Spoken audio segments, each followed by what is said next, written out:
David here with Figboot on Pens, back again with another Q&A.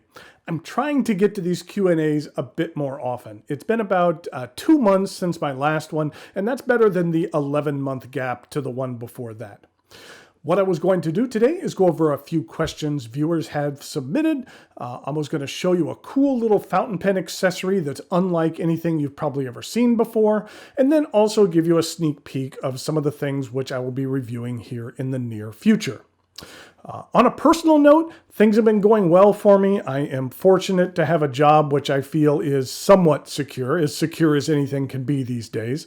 And I am thankful that I've been able to work from home for the last 3+ months. Things have been a bit tough for business. Most of our customers are in the retail, restaurant, and hospitality space, which are some of the most affected by our current situation. We partner with a number of national chains, and it's sad to see them struggle. There will be many large national chains that are not able to make it through this, and hopefully things will turn around soon and get back to somewhat normal. On a side note, YouTube has notified creators that beginning soon, for any monetized video of a specified length, they're going to begin automatically including mid-roll skippable ads. Those are the ads which appear in the middle of videos that you can skip after a couple of seconds. If you happen to start seeing those on this channel, it's a decision that YouTube has implemented, nothing that I have turned on.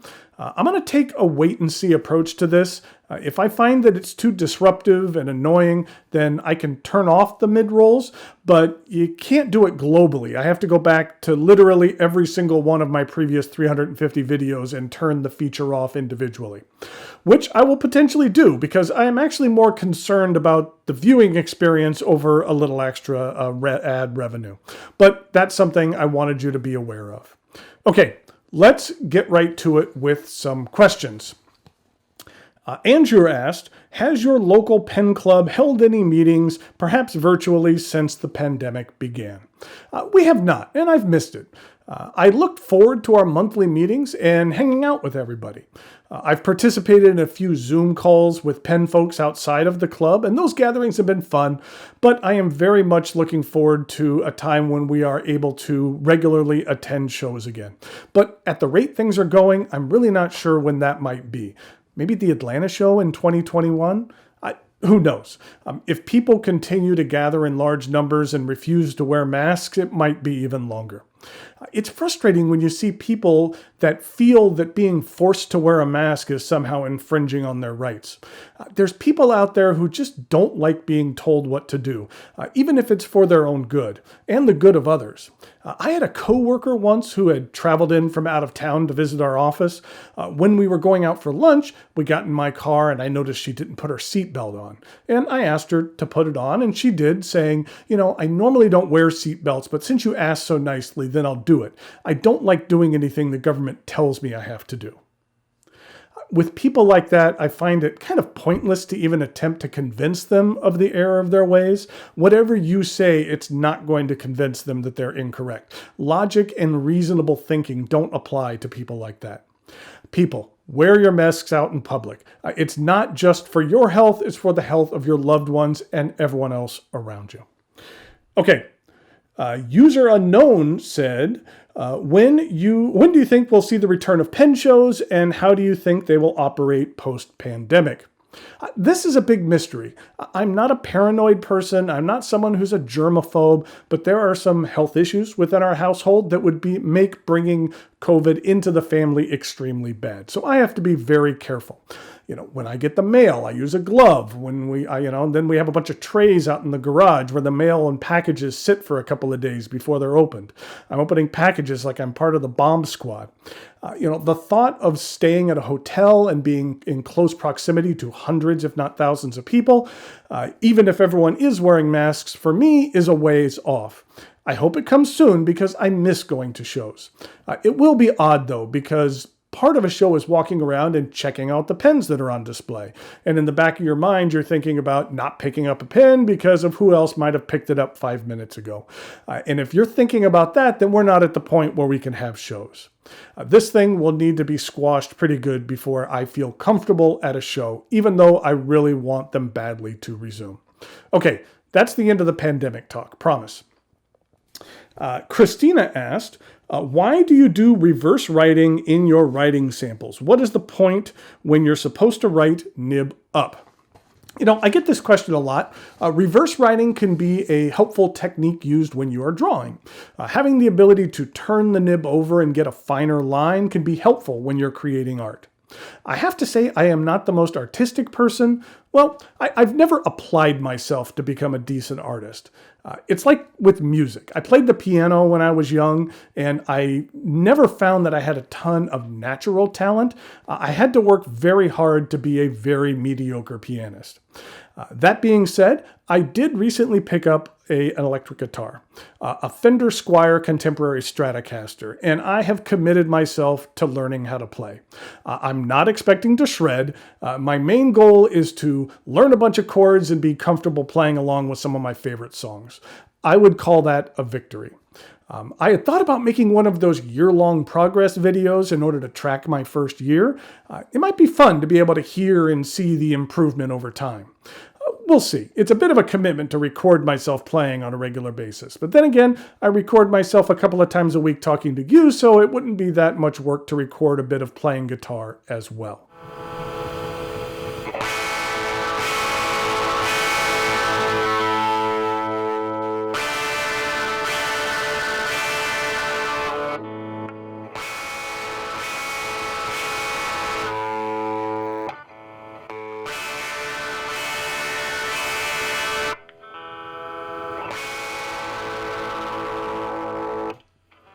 Tyson asks, who are some of the pen or non-pen YouTubers you enjoy watching? I enjoy watching a wide variety of YouTube content, some educational and interesting, and some just silly. I've discovered a few British television programs via YouTube that I really enjoy. I am a big fan of Taskmaster as well as Would I Lie to You. I recommend looking both of those up. Full episodes are very easy to find. In regard to more educational content, I enjoy Tom Scott as well as Smarter Every Day. And in regard to silly, there's many. Gus Johnson creates some great content. Video Game Donkey is fun for video game info. And Simone Yates never fails to make me smile. I've been enjoying No More Jockeys, which is just 3 British comedians sitting in their living room playing a game over Zoom. Epic rap battles is pretty fun as well.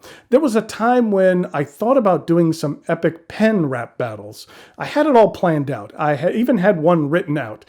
It was going to be Visconti versus Mont Blanc, and the pens were going to be insulting each other back and forth. I even built this little set complete with miniature microphones and a background. I was going to superimpose mouths on the pens, but my initial tests were just awful, and I just couldn't make it come together like I wanted.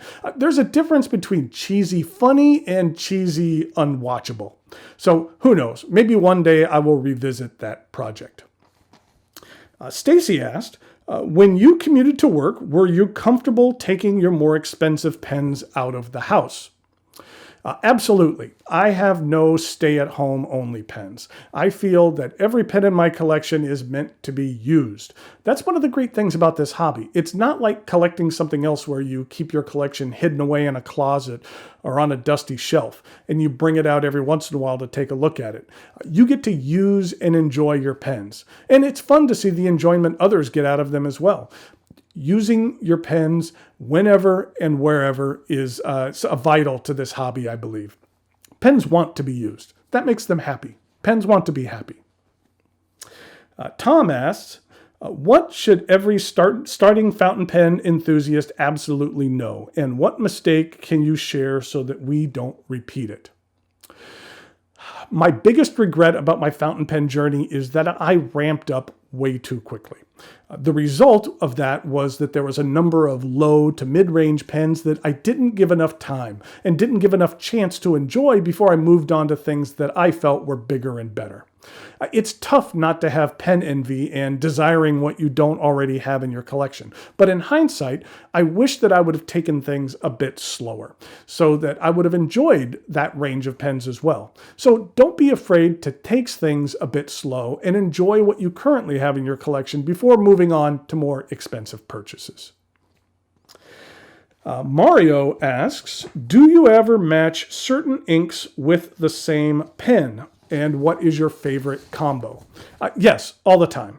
There are certain combos that just look good together.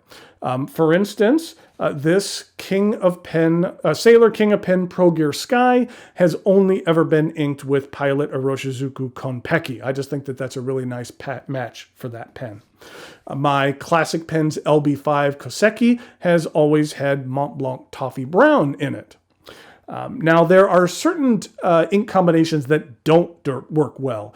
During an upcoming review of Kala Neon Pink, I was using it with this Visconti Homo Sapiens Magma, which has an outstanding extra fine nib, but in my opinion, Dayglow Pink really did not look right coming out of this pen. But yes, I definitely feel that certain inks go better with certain pens. This was a question from Instagram, and the question was, my question after watching your previous Q&A, Horde or Alliance? Horde, no question. If you don't know what they were asking about, it's a video game called World of Warcraft. My main was a Tauren warrior. I was the tank for my raiding guild, and then my alt was a Blood Elf Shadow Priest. I had a lot of fun playing World of Warcraft, but as I said in that previous Q&A, it got to the point where it was dominating my life, up to the point where it really wasn't healthy for me, so I needed to give it up. But that was about a dozen years ago. But yes, Horde all the way. Okay, the next question is from Shirish, S-H-R-I-S-H, Shirish. And they asked, of all of the Hitchcock films you have seen, which one do you like the best? That's an easy answer, and it is Psycho. I've watched and studied and read more about that film than any of his other films. I recently saw a very good documentary available on Hulu called 7852. It's an hour and a half long, dedicated solely to dissecting Psycho's shower scene. And, you know, when I watch movies like that, I go into it hoping to learn something new and not just seeing the same old facts over and over again. And with this film, I did. There was several aspects of production and some insightful analysis of symbolism that I found fascinating. For example, the picture that Norman Bates lifts off the wall in his office is incredibly symbolic, and it was interesting to learn the history of that painting and how it relates to the plot of the film. I enjoy learning about subtle details like that.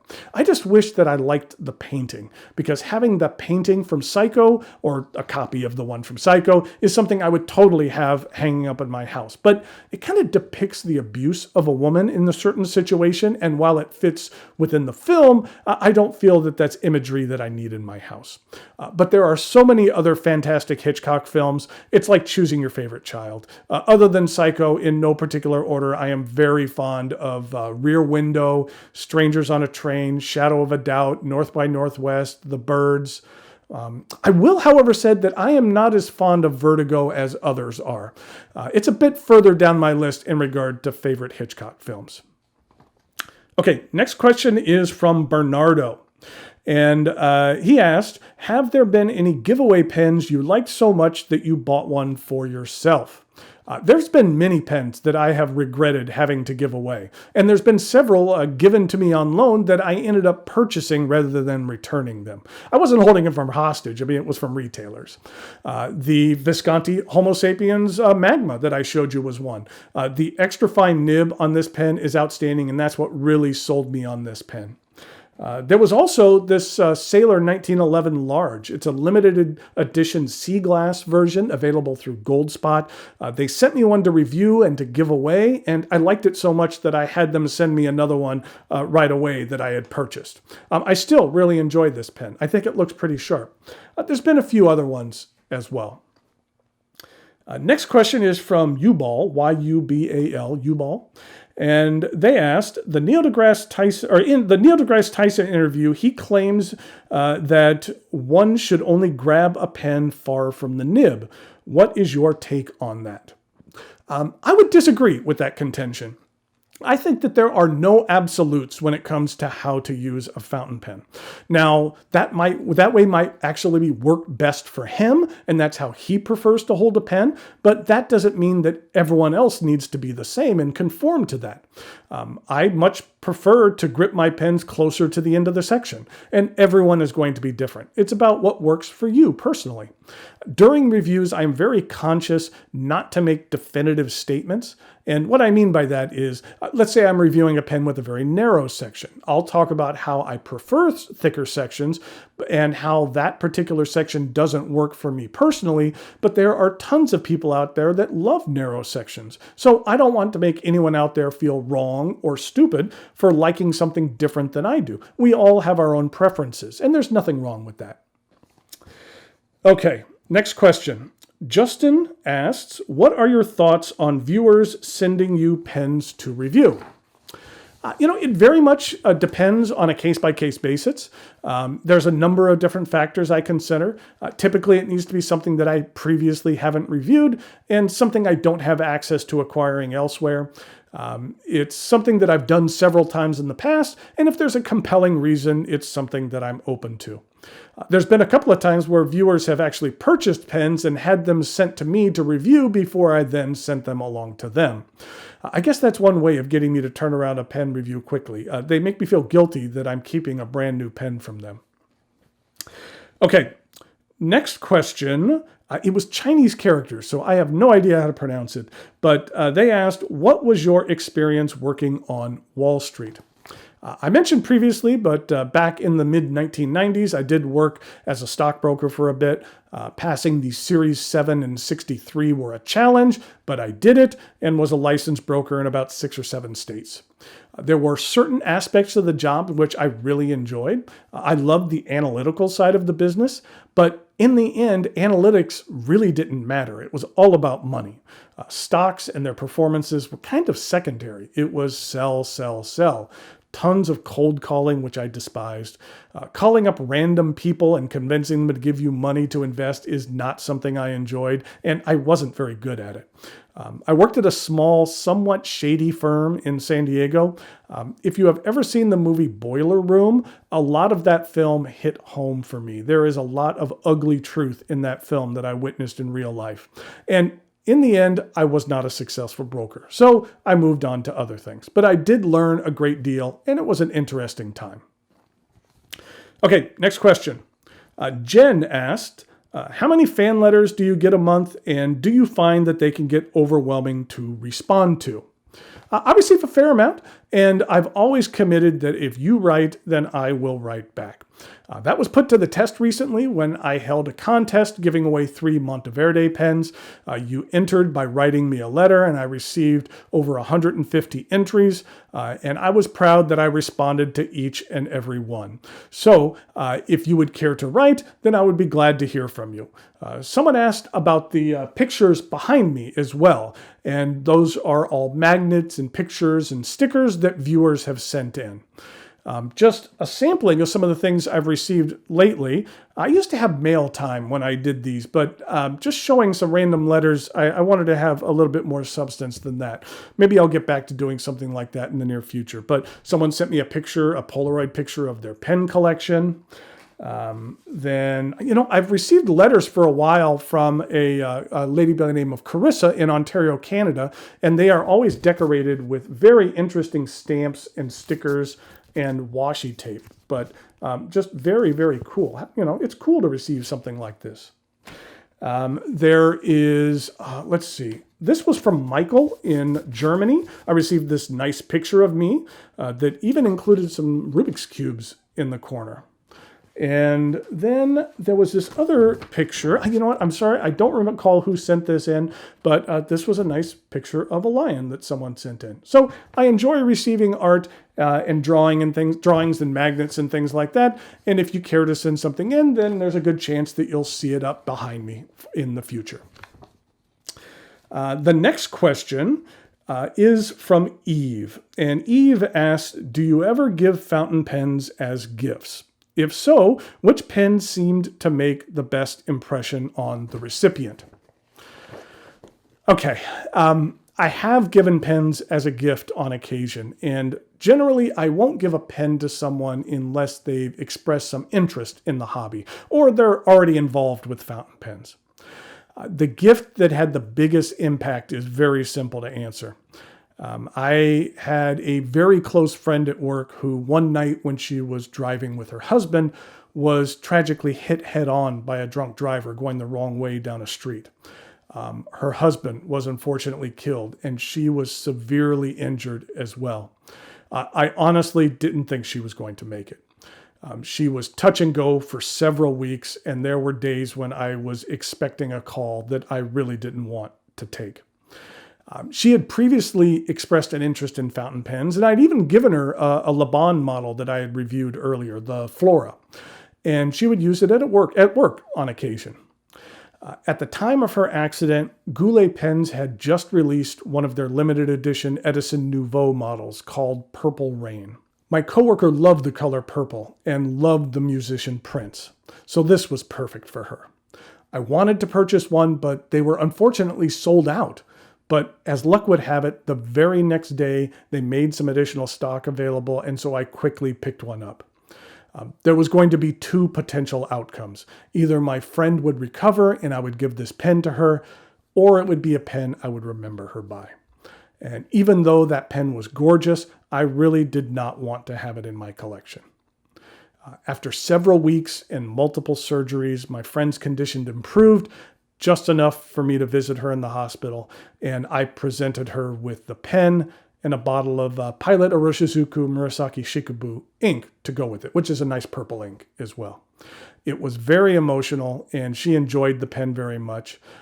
It's been a little bit over 2 years since the accident. She still has some lingering health issues, but is well.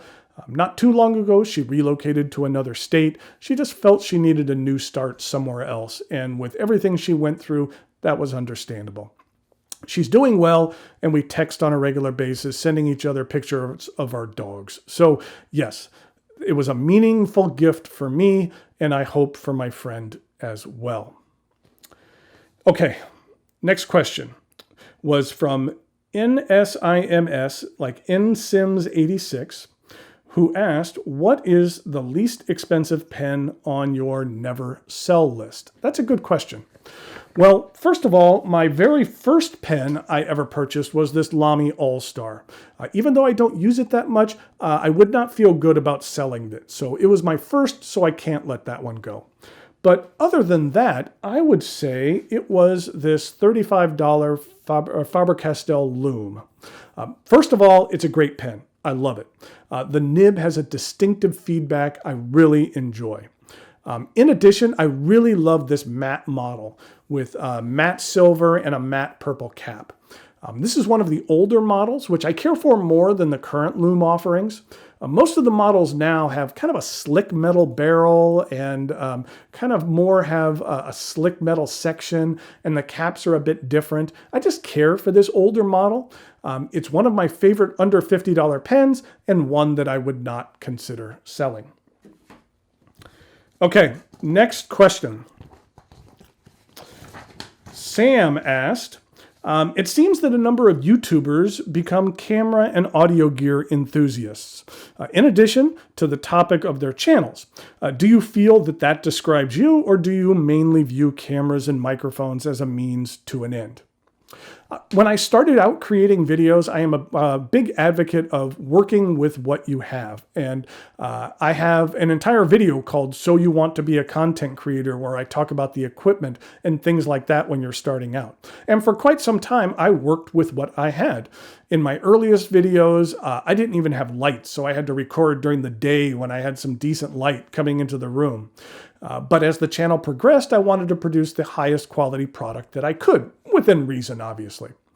Things like lights and cameras and microphones are equipment that you will get use out of, and chasing that higher quality can kind of take you down a rabbit hole, just like with fountain pens. I'm fairly pleased with my video quality, and the lights are fine. But I have been chasing better audio quality for a while now. The room I record in presents a unique set of challenges that don't necessarily make for the greatest audio quality, so that's something I've tried different ways to remedy. I've used lava mics. I have a nice Blue Yeti, which sounds great when you're up close to it, but when you're a bit off, there's a little bit too much room echo.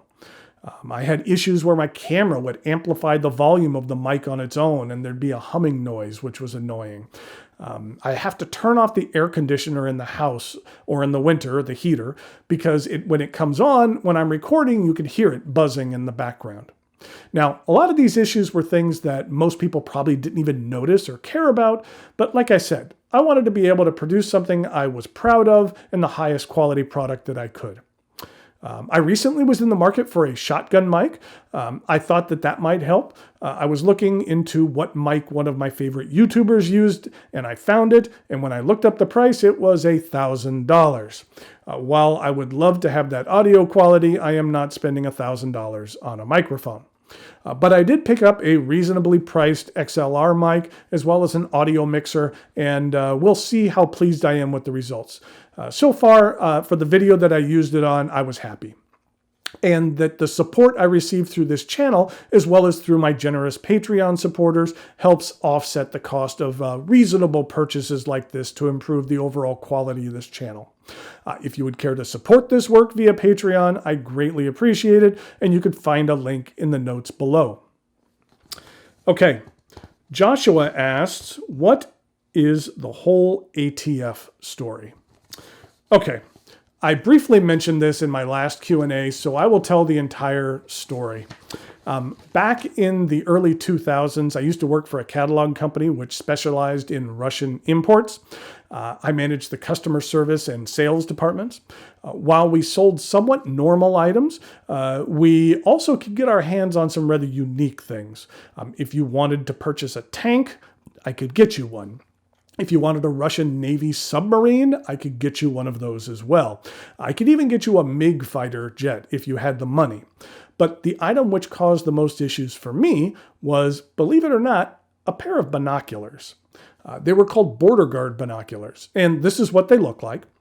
I had a gentleman from the Philippines contact me saying that he wanted to purchase one of these, and they sold for about $3,500. And he said if he liked them, he wanted to purchase 9 more. Well, I let him know that he needed to pay up front, which he did via check, which cashed and cleared, and that we sent the binoculars off to the Philippines, which cost him another like $750 to ship. Those things were really heavy. And I never heard from him again. I tried to follow up to see if he wanted to purchase additional units, but he never responded. So I thought it was done with. Fast forward a few months. The company that I worked for was sold to another company who proceeded to merge a few departments, and me, as well as most of my team, were laid off. The day after I was laid off, first thing in the morning, agents from the ATF visited our office. If you don't know, ATF is the Bureau of Alcohol, Tobacco, and Firearms. They're a law enforcement agency here in the U.S. When they arrived, they didn't just knock on the front door to be let in. They literally breached the front door with a battering ram. This very much surprised the office full of people who were in shock, and as to why a bunch of heavily armed men just broke down the front door and were yelling. And what were they yelling? They were saying, "Where is David Parker?" Which, when I heard about this, it was a bit unnerving. Come to find out, the gentleman who purchased binoculars was on an international terrorism list, and they considered these binoculars to be military equipment. They wanted to speak with me and look at my computer, which contained the email correspondence. The agents were informed that I was no longer with the company. My former coworkers gave them my computer, and the agents left. I received a panicked call not that long later from the owner of the company, and I explained my side of the story. The binoculars were legal for us to sell, and there was no issue with the transaction itself. So for me, there really wasn't any issues. I had to speak with a company attorney, and he let me know that the ATF might be in contact with me, and they never called. So my guess is they figured out that we hadn't done anything wrong. So in the end, I found it a bit funny that the company was raided the day after they laid me off. But if I would have been in the office that day, I most certainly would have been terrified when a bunch of automatic weapon wielding agents came bursting into our office asking specifically for me. So that's the ATF story. But there's plenty of other stories from my time with that company, but we'll just leave it at that. Okay, let's finish up this portion with some rapid fire questions with some somewhat quick answers. Do you like pineapple on your pizza? Absolutely. My favorite pizza is pepperoni and pineapple. How many pens do you have inked at one time? Way, way too many. What else do you collect? The first thing that came to my mind was something I have a lot of, which is t-shirts. I counted them and I have over 150. I wouldn't say I technically collect them, but I have a lot of them and I'm always enjoy picking up a cool new t-shirt. The shirt I'm wearing right now is from 826 Valencia, which is a nonprofit organization dedicated to supporting under-resourced kids with creative writing skills. They have a cool pirate-themed shop in San Francisco located at, you guessed it, 826 Valencia Street. Now, once I was actually wearing this shirt during a visit to a local natural history museum, and I had a docent actually stop me and ask me why I was wearing a t-shirt that said "Death to Whales." So I was actually had to basically forced to explain that I held no ill will against the whales and did not wish to see their demise. Next question. Do you think Mont Blanc is overrated? No, I don't feel it's overrated. Are their pens expensive? Yes, but they have built themselves up as a lifestyle brand and a status symbol, and I feel that their pens are what they are. They are very high quality writing instruments that come at a premium price, but I don't feel that they're overrated. As a fellow golf enthusiast, can we get a what's in the bag? In regard to my clubs, I have a set of Callaway Diablo Edge irons as well as Diablo Hybrid 3 and 4 irons. I have both a Diablo 4 wood and a Diablo driver. I use a Ping Zing putter with a super stroke grip that I really like. And I have a Wilson 60-degree wedge that I was given way back when I worked for Frito-Lay called the Sun Chipper. And I typically play Pro V1s. So that is what is in my bag. Is there a system or overlying idea behind the arrangement of the Rubik's Cubes? Sometimes they mean something, and sometimes they don't. At times, the colors represent something in relation to the product I'm reviewing, like the colors in the country of origin's flag, but more often than not, the design is random. What type of paper do you use to put the ink samples on? I use these Mont word cards. They come like this, held together with a ring. And this one here contains all of my blue inks. I have way too many blue inks. These books have actually been discontinued from a number of years, but I stocked up a bit so I have enough to last me for a while. But a fantastic alternative is right here, which is the Colo ring, which is from Anna Reinert of the Well-Appointed Desk. You can find these on her site, as well as through a large number of online pen retailers. I actually prefer the paper used on these Colo rings, and I will start using these once my supply of the Mont word cards has been depleted. Which brand do you have the most pens from in your collection? That would be Pilot, with Visconti being a very close second. And finally, are you planning to shave your beard? For now, no, but that might change. This is my work from home look.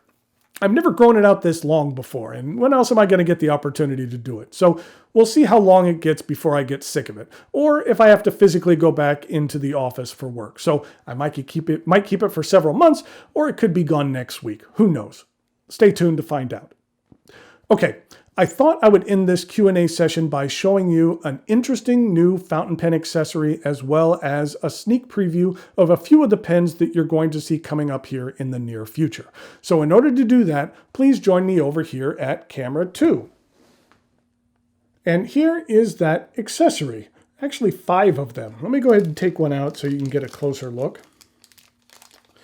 But what these are stoppers that you could use for ink cartridges. They are made with a form of brass, which supposedly will not have any reaction to the ink. And they're manufactured by a gentleman by the name of Gabriel in Italy. And I will put a link in the notes below where you could actually purchase these. And he's also actually, right now, the only ones available Once you can just fit it right there in the end of a cartridge. So the only ones that are available are for Standard International, but he's going to be adding stoppers for Pilot, Parker, and Lamy pens in the near future as well. So this is one of those things that as soon as you see it, you're like, why didn't someone think of that before? Because I have had issues where I had a cartridge and a pen and just felt like I was wasting the ink when I wanted to change colors or something like that. And that you could put this cap in here and it will stay in here. It's not coming out. And you could keep it in here and preserve the ink. So I think that that's a nice little interesting thing. I believe they sell for $3 a piece, and that you can find them on the link in the notes below.